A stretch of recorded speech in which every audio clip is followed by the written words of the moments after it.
네, 이 시간 우리에게 주신 하나님 말씀은 마가복음 2장 18절에서 22절까지 말씀입니다. 요한의 제자들과 바리새인들이 금식하고 있는지라 사람들이 예수께 와서 말하되 요한의 제자들과 바리새인의 제자들은 금식하는데 어찌하여 당신의 제자들은 금식하지 아니하나이까? 예수께서 그들에게 이르시되 혼인집 손님들이 신랑과 함께 있을 때 금식할 수 있느냐? 신랑과 함께 있을 동안에는 금식할 수 없느니라. 그러나 신랑을 빼앗길 날이 이르리니 그날에는 금식할 것이니라. 상배 조각을 낡은 옷에 붙이는 자가 없나니 만일 그렇게 하면 기운 새 것이 낡은 그것을 당기어 헤어짐이 더하게 되느니라. 새 포도주를 낡은 가죽 부대에 넣는 자가 없나니 만일 그렇게 하면 새 포도주가 부대를 터뜨려 포도주와 부대를 버리게 되리라.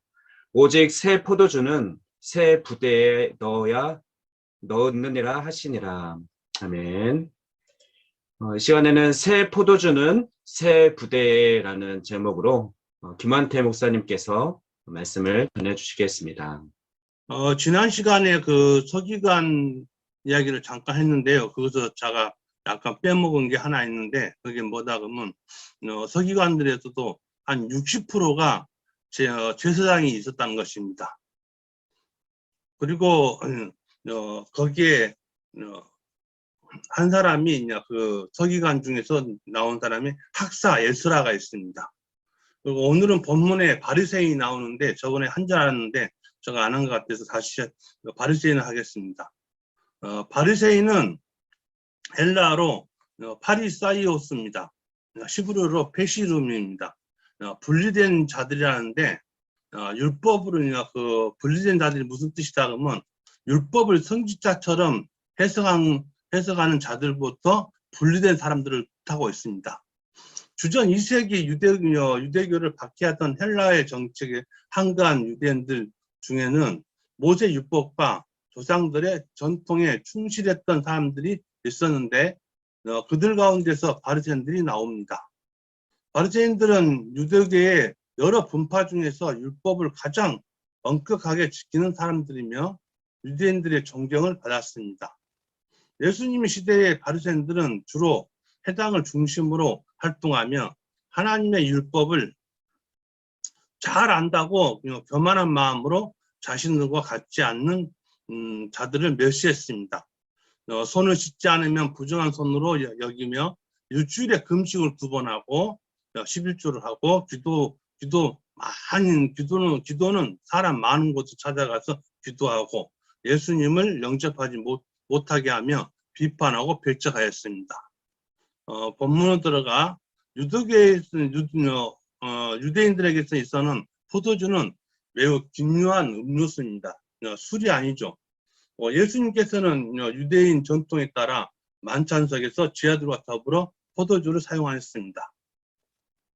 마태복음 26장 29절에 너희에게 이르노니 내가 포도나무에서 난 것은 이제부터 내 아버지 나라에서 새 것으로 너희와 함께 마시는 날까지 마시지 아니라고 말씀하고 있습니다.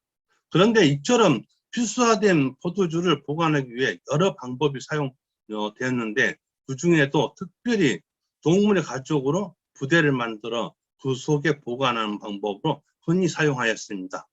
따라서 이 가죽 부대는 유대인들의 필수품이었고 유목민들에게는 더욱 중요한 용품이었습니다. 그래서 예수님께서는 본문에서 보는 바와 같이 자연스럽게 포도주와 가죽 부대를 들어 비유하셨습니다. 그럼 예수님께서 본문에서 말씀한 비유는 무슨 의미를 하셨을까요? 첫 번째, 낡은 가죽 부대는 바리새 종교를 가리키고 있습니다. 당시 바리새인들은 세례 요한의 제자들과 함께 금식의 계율을 엄격하게 지켰습니다. 세례 요한 제자들이라고 하면 저번에 말씀했처럼 이 사람들이 쿰남이나 아니면 예루살렘에 있는 좀 경건 금욕주의자입니다. 그래서 그 일부가 바리새인들하고 같이 금유계를 엄청나게 지킨 거죠. 그러니까 SM파들이 많이 그 금류를 있기 때문에 SM파들은 하루에 한 번씩 먹고 같이 금식을 같이 공동 생활을 하고 그래서 그래서 금식하는 것을 그 규율을 엄청 지켰어요.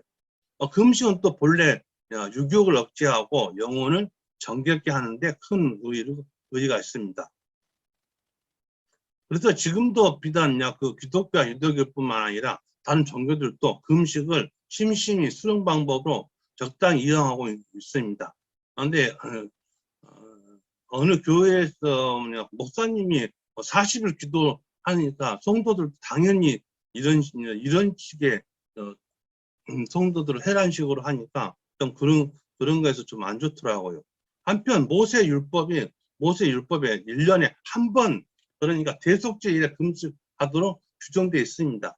레위기 16장에서 29절에서 34절에 대속죄일에 금식을 한 번 하라고 이야기 나옵니다. 그런데 예수님 당시 유대인들은 그 열심히 너무 지나쳐 모세 율법을 병행시켜 일주일에 2번씩 금식하도록 규정되었고 누가복음 18장 12절에 나는 1회에 2번씩 금식하고 또 소득의 11조를 드린다고 말하고 있습니다. 이 바리새인들이 그렇게 이야기하죠.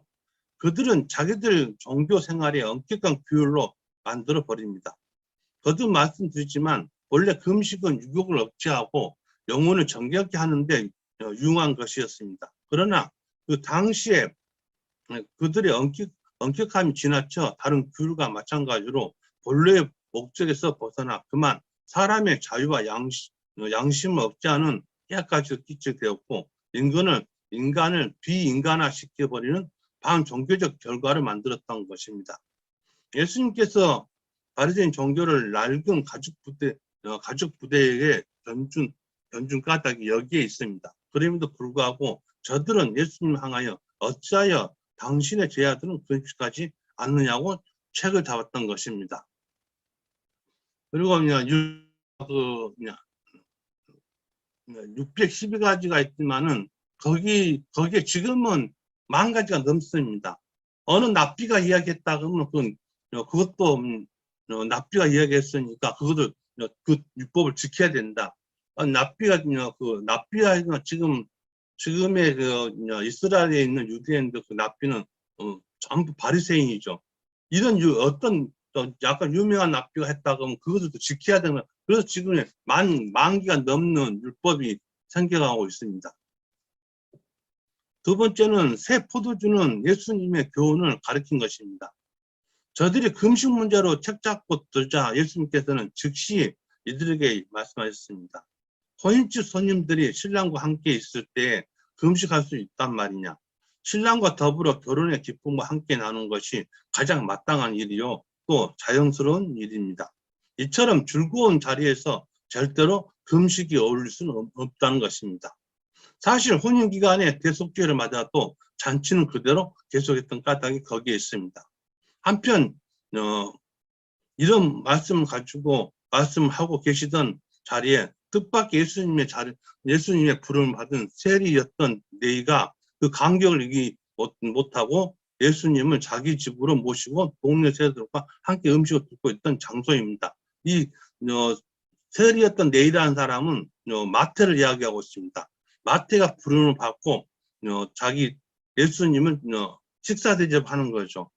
그러니까 지금 2장 18절 이전에 그 말씀이 내일을 불러드리는 말씀이거든요. 그러니까 예수님께서는 당일 당신을 신랑에다 견주었고 그 자리에 혼잔치에다가 견주었던 것입니다.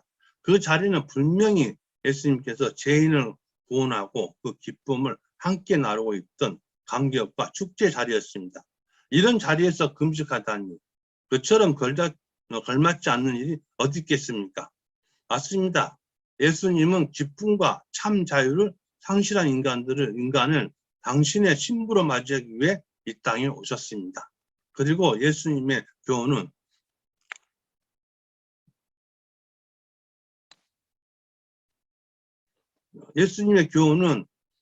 예수님은 기쁨과 기쁨과 참 자유를 상실한 인간은 예수님의 신부로 마시기 위해 이 땅에 왔습니다. 그리고 예수님의 교훈은 인간을 인간답게 만들고자 하고 있습니다. 절망적 인간은 구원받는 신도로 하나님의 원수됐던 자를 예수님의 영광스러운 신부로 만드는 데 있습니다. 거기에 예수님께서는 교훈을 당시 율법의 굴레에서 영영 벗어나지 못하는 바리새인 종교에 비견하여 새 포도에다가 비유했던 것입니다. 세 번째는 새 포도주는 새 부대에 넣어야 한다고 말씀하고 있습니다. 오늘 제목도 새 포도주는 새 부대입니다. 새 포도주는 새 부대에 한다는 말씀을 하기 전에 그분은 먼저 부정적인 측면, 즉 새 포도주는 절대로 낡은 가죽 부대에 넣을 수 없다는 말씀을 하셨습니다. 그건 참으로 적절한 비유였습니다. 발효성이 매우 완성한 새 포도주가 만약 호피에 닳고 탄력성이 거의 없는 낡은 부대에 담겨지게 되면 얼마 지나지 않아서 낡은 부대는 터지게 되고 끝내 새 포도주까지 다 버려지기 때문입니다. 이런 비유 말씀은 단적으로 예수님의 새롭고도 운동력이 왕성한 히브리서 4장 12절에 하나님 말씀은 살아있고 활력이 있어 좌우의 날선 어떤 것보다도 예리하여 혼과 영과 관절과 골수를 찔러 쪼개기까지 하며 또 마음의 생각과 뜻을 판단하니 하고 말씀하고 있습니다. 진리를 구태연한 바리새 종교 안에 다못은 절대로 온전히 보존할 수 없다는 것입니다.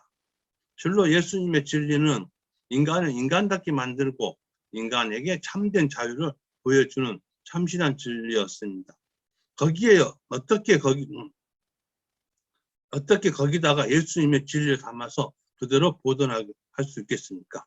그래서 예수님께서는 새로운 진리는 새 부대에 담아야 한다고 말씀하신 것입니다. 그것은 예수님의 진리에 걸맞는 새로운 영적 자세와 신앙생활의 양식을 가르치는 것이라고 하겠습니다. 그런데 우리도 생활해 보면 율법 아닌 율법을 지금 그리스도인들이 지금 살고 있는데 20세기 살고 있는데 율법을 지키는 사람들이 있어요. 어떤 식이다 그러면 그리스도인들이 보름을 센다든가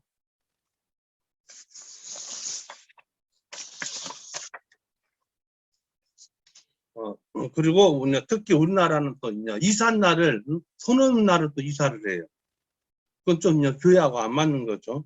그리고 집안에 형사가 결혼식이 있다든가 해감례 있다든가 하면 상갓집에 못 가게 합니다. 이게 다 유교에서 다 나온 거거든요. 근데 유교는 솔직히 공자가 만든 법이거든요. 그런 것을 지금도 기독교인 장로님이고 원사님이고 그런 분들이 지키고 있어요. 이것은요, 사모임을 지금도 그리스도인이 지키고 있다는 자체가 조금 우리나라에서는 좀 맞지 않는 것 같습니다.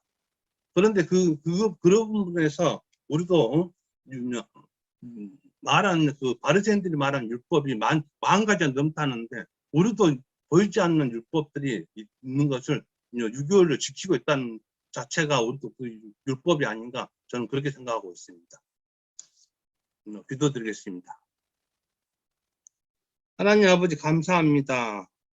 주님께서는 바리새인처럼 형식적이고 유선적인 체제에서 생명의 말씀, 진리의 말씀으로 그리스도 복음을 새 부대에 넣어야 한다고 하십니다. 우리의 생활에도 모순과 유선의 모습이 있음을 회개합니다. 주님의 복음의 능력으로 거듭나게 새롭게 변화시키는 그리스도인이 되도록 역사하여 주시옵소서. 예수님 이름으로 기도드리옵나이다. 아멘.